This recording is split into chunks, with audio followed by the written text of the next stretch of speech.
Welcome to উড়ান পাঠশালা। আমি জেএনকে sir. আজকে যে বিষয়টা পড়াবো সেটা হচ্ছে, দেখতেই পাচ্ছ, west Bengal police and Kolkata police. কেমন? তো সরাসরি ক্লাসে চলে আসি। বিষয় হচ্ছে sentence improvement. Problems faced by, যে প্রবলেমসগুলো ফেসড করেছেন the common man can be classified modal be V3, তাই তো? ক্যানের পরে বি V3, প্যাসিভে আছে সেন্টেন্সটা। That's why the sentence is no improvement. Option D is the right answer. Clear? বেশ। Next, the issues were so complicated. এটা হচ্ছে so that এর কমপ্লেক্স, সো দ্যাট এই কনসেপ্টের কোয়েশ্চেন। এটা আমরা কি জানি? Subject, verb, so, adjective,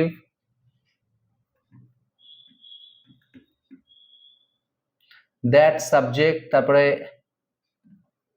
cannot plus V1, passive হলে ক্যানট বি V1। এটা হচ্ছে সেন্টেন্স স্ট্রাকচার। এরই আর একটা, এটা হচ্ছে কমপ্লেক্স।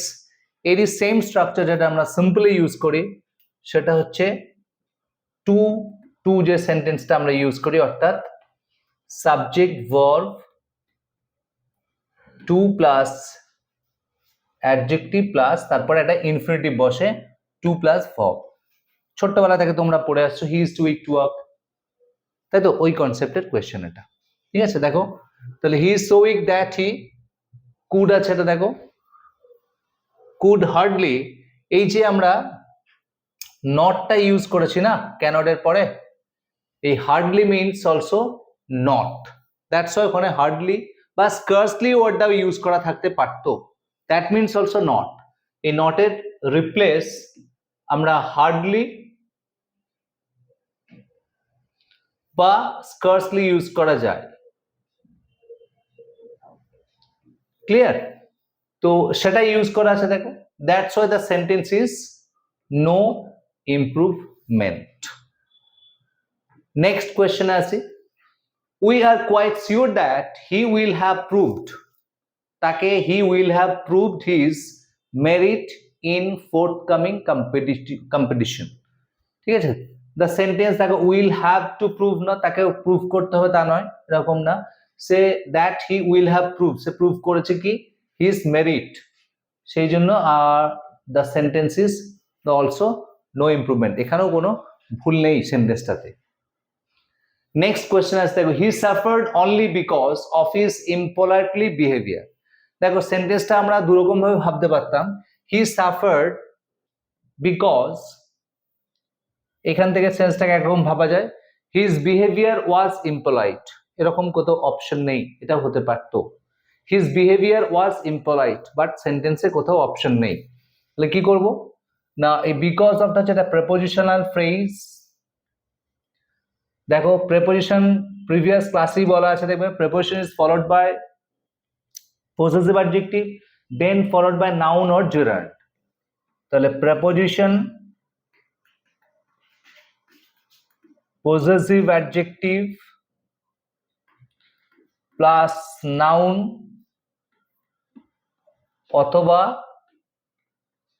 gerund। ঠিক আছে, তাহলে এটা একটা হয়। এবার দেখো ইম্পোলাইট, তাহলে বিহেভিয়ারটা হচ্ছে সেই নাউন। তাহলে দেখো অফ হিজ বিহেভিয়ার এটা রয়েছে। এবার নাউনের আগে কে বসে না? Preceded by adjective. তাহলে অ্যাডজেক্টিভ প্লাস নাউন। তাহলে অ্যাডজেক্টিভ যদি হতে হয় তাহলে বিকজ অফ হিজ ইম্পোলাইট, এটা হচ্ছে অ্যাডজেক্টিভ। তাহলে ইম্পোলাইট বিহেভিয়ার। তাহলে এই অপশন সি হচ্ছে রাইট আনসার। কেন না? এটা অ্যাডজেক্টিভ প্লাস নাউন এই কনসেপ্টে আছে। ক্লিয়ার হলো বিষয়টা? সেই কারণে option C is the right answer. Next, it has become a fashion to talk about exercise restraint.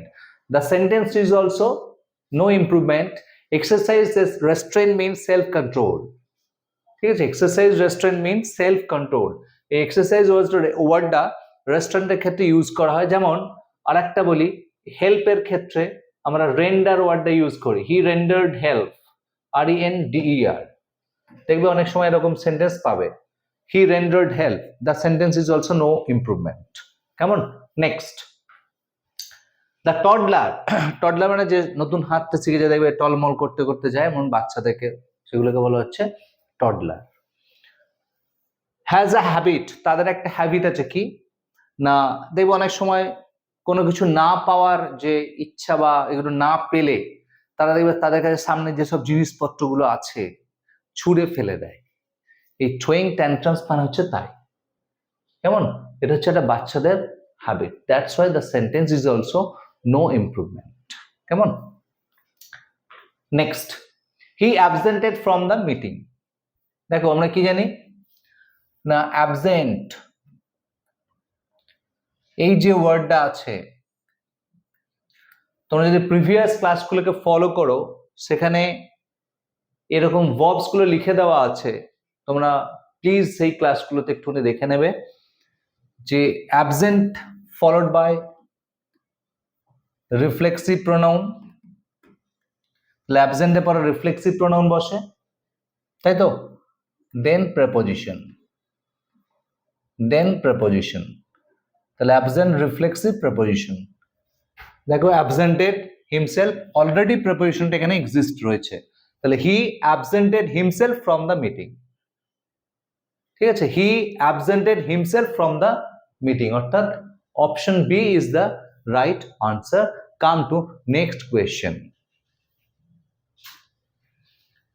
The concert will start when the conductor comes, na, when the conductor arrives. This is the proper usage of word. কেমন? arrive কথাটা আমরা এখানে use করব, এটা হচ্ছে proper usage of word. কেমন? সেই কারণে option A is the right answer. Next, the air condition has made, দেখো redundant আর superfluous, superfluous মানে more than what is needed, এটা হচ্ছে সুপারফ্লুয়াস। ঠিক আছে, তোমার সিলিং ফ্যান চলছে, তার সঙ্গে এসি চলছে, তাহলে এই প্রসেসটাকে বলবো, তাহলে প্রয়োজন নেই, more than what is needed, তাহলে এটা তোমার প্রয়োজন নেই, দ্যাটস ওয়াই সুপারফ্লুয়াস কথাটা আমরা এখানে অ্যাপ্রোপ্রিয়েট ওয়ার্ড, অ্যাপ্রোপ্রিয়েট আনসার। সুপারফ্লুয়াস মানে কি বললাম না, what is more than needed, ঠিক আছে, যা প্রয়োজন তার থেকেও বেশি, সেটাকে বলা হচ্ছে সুপারফ্লুয়াস। নেক্সট আসছি, you must to do your homework, এটা কি কোয়েশ্চেন ট্যাগ বলা হয়। কোয়েশ্চেন ট্যাগের রুলস হচ্ছে যে অক্সিলারি থাকবে যখন, ফার্স্ট সেন্টেন্সটা খেয়াল করবে, পুরো সেন্টেন্সটা খেয়াল করবে। কি খেয়াল করবে? সেন্টেন্সটা প্রথমেই দেখতে হবে, you have to find the sentence that, যে এটা অ্যাফার্মেটিভ অর নেগেটিভ, এটা অ্যাফার্মেটিভে আছে না নেগেটিভে আছে। দেখো কোয়েশ্চেনটা, you must to do your homework, এটা হচ্ছে অ্যাফার্মেটিভ, তার সেন্টেন্সটা হচ্ছে অ্যাফার্মেটিভ। কি জানি না, অ্যাফার্মেটিভ থাকলে কোয়েশ্চেন ট্যাগ হয় নেগেটিভ, অ্যাফার্মেটিভ যদি সেন্টেন্স হয় তাহলে কোয়েশ্চেন ট্যাগটা হবে নেগেটিভ।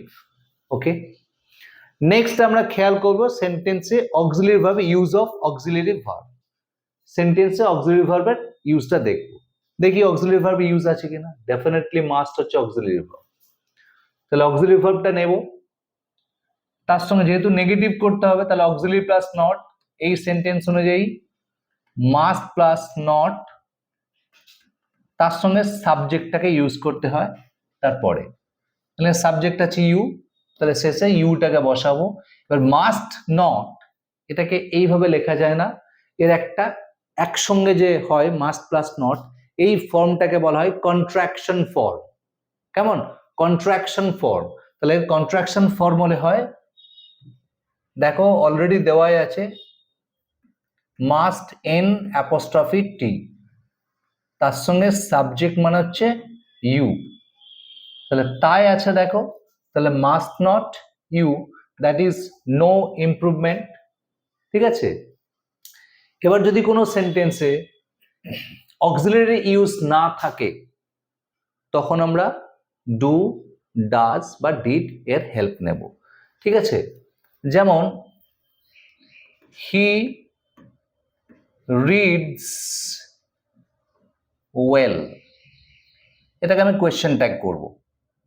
হি রিডস ওয়েল, দেখো রিডস এখানে কোনো অক্সিলারি নেই, তাহলে রিডস হচ্ছে third person singular number, that's why আমাকে অক্সিলারি ভাবতে হচ্ছে ডাজ। এখানে যদি রিড থাকতো ডু বা ডিড ভাবতাম, তাহলে ডাজ, এবার যেহেতু সেন্টেন্সটা অ্যাফার্মেটিভ একে নেগেটিভ করতে হবে, তাহলে ডাজ প্লাস নট এর কন্ট্রাকশন ফর্ম হচ্ছে ডাজন্ট, তার সঙ্গে যে সাবজেক্টটা থাকবে সেই সাবজেক্টটাকে ইউজ করবো, অর্থাৎ ডাজন্ট হি এবং শেষে ইন্টারোগেশন। ক্লিয়ার? বেশ, সেন্টেন্সটাই যদি নিজেই নেগেটিভ থাকে তাহলে কোয়েশ্চেন ট্যাগ হবে অ্যাফার্মেটিভ। ধরো বললাম he does not read well, তাহলে দেখো ডাজ হচ্ছে অক্সিলারি, সেন্টেন্স অ্যাফার্মেটিভ বলে অক্সিলারি প্লাস সাবজেক্ট, তখন আর নটটা লাগবে না, তাহলে আমরা লিখবো ডাজ হি বলে শেষ করব। ঠিক আছে, এই হচ্ছে, this is the last question, and thank you very much. Stay with us.